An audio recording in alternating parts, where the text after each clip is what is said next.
കഴിക്ക്.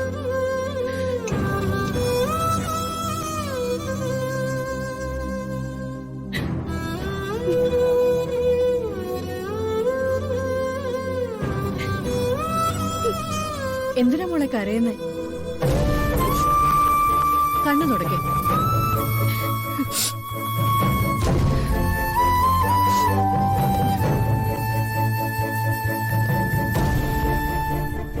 നന്നായിട്ട് എന്തെങ്കിലും കഴിച്ചിട്ട് ദിവസങ്ങളായി അല്ലേ? അമ്മ, ഞാൻ പിന്നെ അതിന്റെ പേരിൽ ദൈവത്തിനോട് പരാതിയൊന്നും പറഞ്ഞില്ല. അമ്മയുടെ മോളെ ഞാൻ എത്രയോ ദ്രോഹിച്ചിട്ടുണ്ട്. ഒരു ജന്മം മുഴുവൻ ശിക്ഷ കിട്ടിയാലും അതിന് പകരമാവില്ല. മോളെ, നീ ഈ പറയുന്നത് മനസ്സ് തട്ടിയിട്ടാണെങ്കിൽ അതിനേക്കാൾ വലിയ പ്രായശ്ചിത്തം ഇല്ല. ജീവിതം ഇനി ഒരുപാട് കാലം മുന്നിലുണ്ട്. തിരുത്താനുള്ളത് തിരുത്തണം. മുന്നോട്ട് പോകേണ്ടത് പോയേ പറ്റൂ. ഇന്ന് വരെ നമ്മളെക്കുറിച്ച് മറ്റുള്ളവർ എന്ത് പറഞ്ഞു എന്നുള്ളത് കാര്യമാക്കണ്ട. നമ്മൾ നന്നായ അവരത് മാറ്റും. എന്താ കൽപ്പന? എന്താ തന്നെ അത്യാവശ്യമായിട്ട് വരാൻ പറഞ്ഞേ? പറയാൻ സൂര്യ, എനിക്ക് പറയാനുള്ളത് മുഴുവൻ കേട്ട് കഴിഞ്ഞിട്ട് സൂര്യ തീരുമാനിക്കണം ഇനി എന്നോടൊപ്പം ജീവിക്കണോ വേണ്ടോന്ന്. താൻ എന്തൊക്കെയാ പറയുന്നത്? അതിന് മാത്രം എന്താ ഇവിടെ സംഭവിച്ചേ? സംഭവിച്ചിട്ടുണ്ട്. ഇപ്പോഴല്ല, കുറച്ചു മുൻപ് സൂര്യ സുഖമില്ലാതിരുന്ന സമയത്ത് ഗൗതം എന്നോട് കുറെ സംസാരിക്കുമായിരുന്നു, അടുത്ത് ഇടപഴകുമായിരുന്നു. ചിലപ്പോഴൊക്കെ അവന്റെ സംസാരത്തിൽ ഞാൻ വീണു പോയിട്ടുണ്ടായിരുന്നു. അത് സൂര്യക്ക് മനസ്സിലായിട്ടുണ്ടെന്ന് എനിക്കറിയാം. ഉണ്ട്, പക്ഷെ അത് തിരുത്താൻ താൻ തയ്യാറാണല്ലോ. പിന്നെ എന്താ ഇപ്പൊ പ്രശ്നം? ഞാനിപ്പോ പഴയ കാര്യങ്ങളൊന്നും ചിന്തിക്കുന്നില്ല. പക്ഷെ ഗൗതം പഴയതൊന്നും മറന്നിട്ടില്ല. ഗൗതം ഇപ്പൊ എന്നോട് വെച്ചിരിക്കുന്ന ഡിമാൻഡ് എന്താണെന്നറിയോ?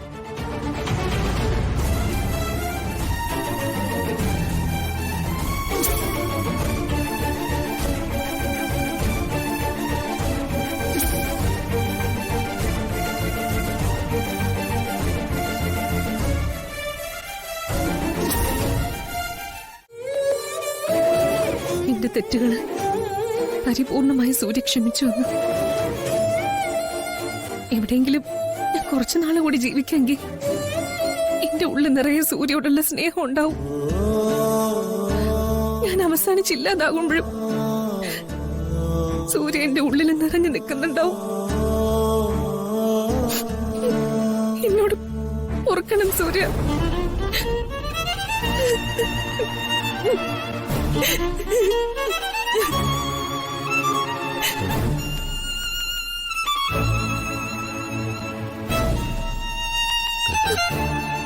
സോറി സൂര്യ. സൂര്യയുടെ മനസ്സ് മനസ്സിലാക്കാതെ പോയതില് സൂര്യയോടും നമ്മുടെ കുടുംബത്തിലെ എല്ലാവരോടും ഞാൻ ക്രൂരത കാണിച്ചതിന് മാപ്പ്. ഈ മാപ്പൊക്കെ പറഞ്ഞിട്ട് ഇറങ്ങി പോവാൻ പോവാണോ? ചാവാൻ തീരുമാനിച്ചിരിക്ക? എടോ, താൻ തന്റെ തെറ്റുകൾ ഏറ്റു പറഞ്ഞപ്പോ രാധിക അത് പുറത്തില്ലേ? തനിക്ക് നല്ല വഴി ചൂണ്ടിക്കാണിച്ചു തന്നില്ലേ? അങ്ങനെ എനിക്കും പറ്റും.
ബെഞ്ചമിൻ ഇവിടെ ഉണ്ടെങ്കിലേ ഒരുപക്ഷെ ശ്യാമോടും ഇവിടെ തന്നെ ഉണ്ടാവും.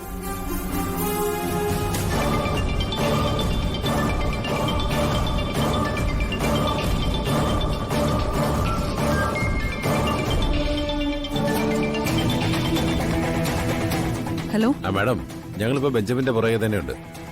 അയാളിപ്പോ ഒരു ഒഴിഞ്ഞ പ്രദേശത്ത് ഒരു ബിൽഡിങ്ങിനകത്തേക്ക് കയറിയിരിക്കുക. നിങ്ങളിപ്പോ എവിടെയുണ്ട്? ഞങ്ങൾ തൊട്ടപ്പുറത്ത് തന്നെയുണ്ട് മാഡം. ഓക്കെ, നിങ്ങൾ അകത്തേക്ക് പോ. അവിടുത്തെ സിറ്റുവേഷൻ മൊത്തം വാച്ച് ചെയ്യണം. ശരി മാഡം. ഐ മീൻ, അവരെത്ര പേരുണ്ട്, ഏതൊക്കെ വിധത്തിലുള്ള ആൾക്കാരാ എന്നൊക്കെ മനസ്സിലായോ? ശരി മാഡം. ദെൻ വെയിറ്റ് ചെയ്യാം. ഞാൻ വന്നതിന് ശേഷം മാത്രമേ ഒരു അറ്റാക്ക് പാടുള്ളൂ. അതുവരെ ഒരാൾക്കും ഒരു സംശയവും പാടില്ല. മാഡം, മാഡം വന്നിട്ട് സ്ട്രൈറ്റ് ആയിട്ട് അങ്ങ് അറ്റാക്ക് ചെയ്താൽ പോരെ? അതിനു മുമ്പ് അകത്ത് കയറിയാൽ ഒരുപക്ഷെ... ലുക്ക്, നമ്മുടെ പ്രധാന പ്രശ്നം അവിടെ ശ്യാമ മേഡവും അമൃത മേഡവും ഉണ്ടോ എന്ന് അറിയാന്നുള്ളതാ. അതിനുവേണ്ടിയാ അവിടെ വാച്ച് ചെയ്യാൻ പറയുന്നത്. Okay, do it fast. ഞാൻ ഇപ്പൊ തന്നെ എത്താം.